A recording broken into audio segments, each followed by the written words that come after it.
বানাবো পরোটা। তাই বিকালে উঠে তাড়াতাড়ি করে বানাতে চলে গেলাম।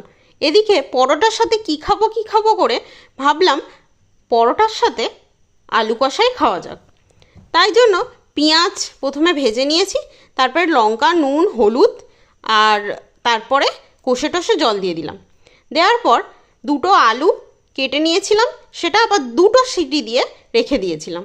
দেখো সেই আলুগুলো দিয়ে দিলাম কড়াতে।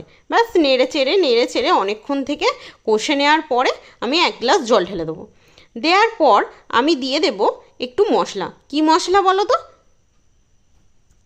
জিরে গুঁড়ো দিয়ে ব্যাস নামিয়ে নেব। এবারে চলে যাওয়া যাক পরোটার দিকে।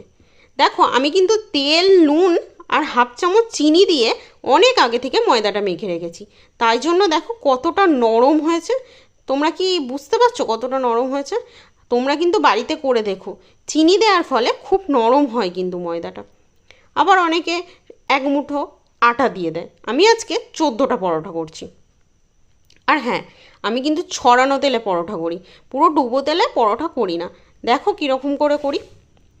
আচ্ছা, এই যে ডুবো তেল পরোটা করলে অনেকে শুনেছি বেশি ফোলে, আমার কিন্তু ছড়ানো তেলে পরোটা করলেও বেশ ফোলে, আর তেলটাও কম যায়। তাই তেল খাওয়াটাও কম হয়, এতে শরীরের পক্ষেও ভালো।